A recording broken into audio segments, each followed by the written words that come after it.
Hi everyone, today I've got some new shoes for spring that I want to reveal to you all, and I've got something fun happening this afternoon where I'm heading down to a used bookshop and I'm going to be doing something really interesting, so I wanted to share with you what that's all about as well. But let me show you the shoes first. I have two new pairs of shoes that are going to be perfect for this upcoming spring season, and they're both from Vivaia. If you don't already know Vivaia, I've been actually wearing their boots all winter. I'll show those to you as well in this video. But they are known for really comfortable, stretchy, and machine washable, practical everyday shoes for women.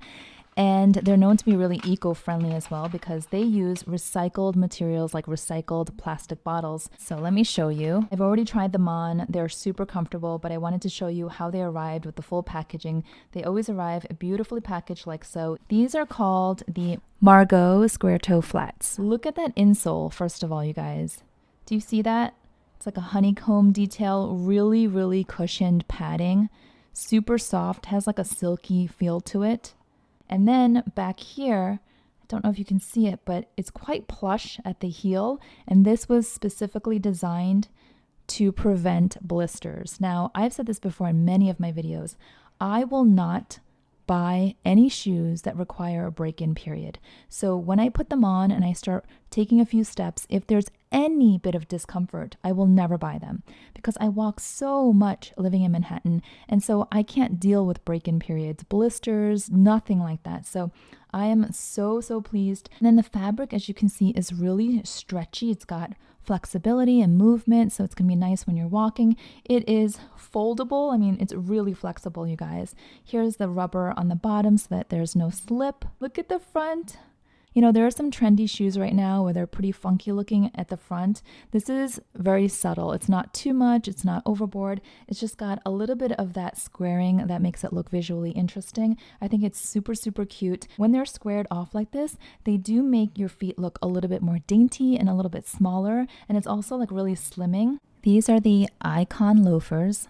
Again, that really soft, flexible knit, and then the cushioned padding here. And then again, the rubber bottom, so anti-slip.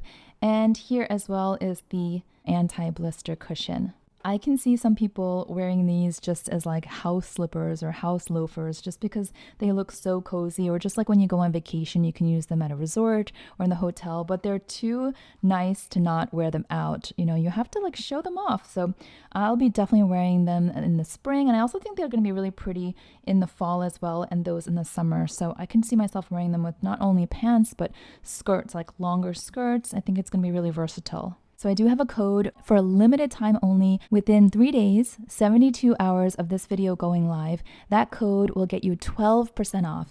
Now I'm going to pack my things to head down to the East Village. I'm going to check out a used bookstore that I've never been to, but I recently discovered it, and they have such a cool concept. So it's a used bookstore. They accept donations of used books, and I'm going to bring a pile of mine. Any donation that has at least 5 books or more, you can exchange them for a jar of artisan pickles. I love pickles, but not just that. I want to be able to support this local bookstore. This book here that I'm going to donate, it's called A Short Guide to a Happy Life. It's so short.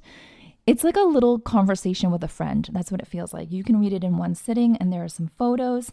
So this I got from a networking event. I went to this event for women. You bring a book to this event that represents where you are in your life. And so I brought a different book. Then I picked up this one from someone else. So you exchange books and then you get to know each other, and that's how the networking happens. So this apparently was given to Cindy from Michelle.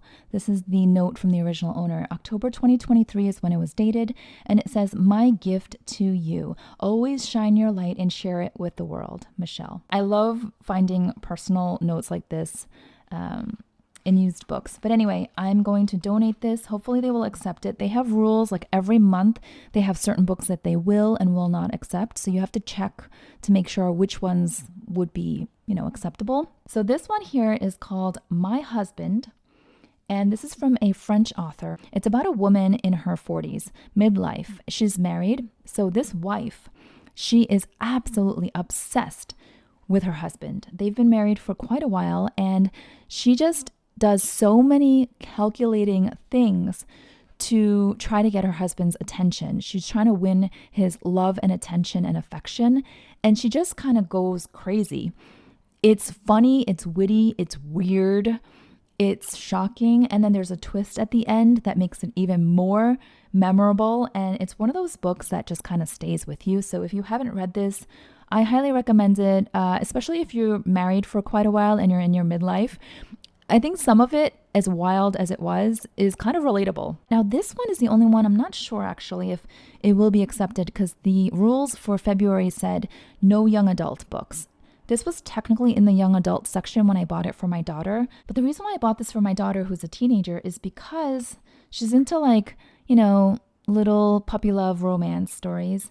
But also, right around Valentine's Day, I thought, how cute is this? Like every day there's a sealed story and you rip open the seal and you get to read each one. And it's sort of like a mystery. It's kind of like an unboxing, right?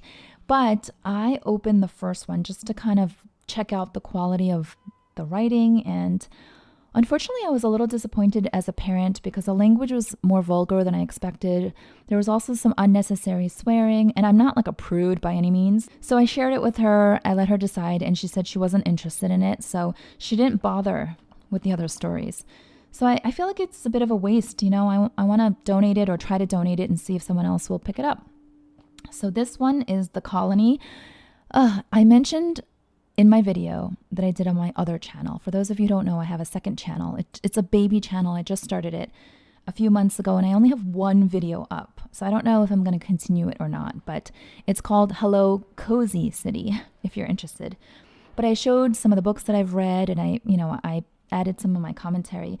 And I said that this is probably one of the weirdest books that I've ever read, and it still holds that position. Essentially, it's about this woman who burns out from her life, from her job, and she stumbles upon this colony, this like community of misfits, and they live together essentially like off the grid, and they have very different rules. They live very different from the rest of society, and there are some very weird and strange, wacky things that they do.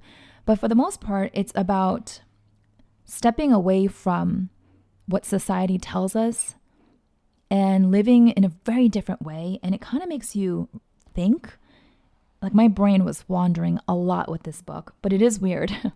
And then this one here, the Phoebe Variations from Jane Hamilton. I had never heard of Jane Hamilton before, but I was fortunate enough to meet her at a book event. I actually went to a live taping of a book podcast, and there were a number of authors invited, and Jane Hamilton was one of them. And when I heard her speak, I thought, wow, she's really good at storytelling. She was just so eloquent and articulate with her words and her phrasing. And when someone's speaking and then all of a sudden just like imagery pops up in your head because you're totally able to imagine what they're saying, they're like painting a picture with their words. That's how I felt she was. So at the end of her session, they mentioned that her newest book was available for purchase, and I just bought it like on a whim. And I'm so glad I did. It's sort of a coming of age kind of story. It's fiction. There's some themes around adoption, family, hurt, grief, but also friendship and envy within young friendships and female friendships. And there's some first love kind of stuff. There's lots of twists. It's funny, but it's also kind of deep. If you're interested in a book like this where you don't know where it's going to take you, Phoebe Variations was a good one. I enjoyed it. Now this is a nonfiction book about how to balance motherhood, work, like everything in your life. She's a mom with little ones. She's a high flyer, built a company, sold it for millions. She's the CEO of another company now. Anyway, it's called How to Have It All and Actually Love What You Have, Toxic Grit. So I'm going to bring these 6 books. You have to have a minimum of 5 to qualify for the jar of pickles. So in case they disqualify one of these, I want to just have a backup. So that's why I'm using my trusty MZ Wallace backpack today, because I've got, a decent weight to carry, and I feel like the distribution on both shoulder straps will be helpful versus like a tote. And I just want to be hands-free. It snowed a lot here and it's slippery, so I want to make sure that I have my hands available if I'm having to hold a railing down the subway or if I slip. So I am excited check out this little bookstore. I'm going to take you with me. I will add clips here so it feels like we're going together.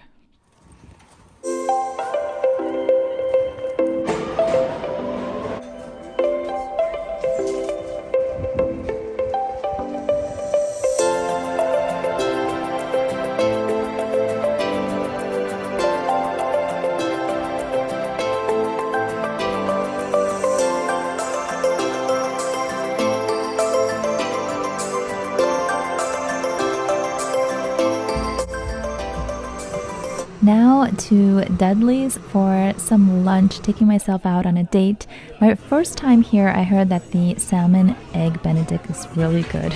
So good, I cleaned the plate. Then I stopped off at Cha and I got myself a black matcha, and it was the best matcha I've ever had in my life. I'm heading home now. I hope you enjoyed this mini vlog. Thanks so much for watching. Bye-bye.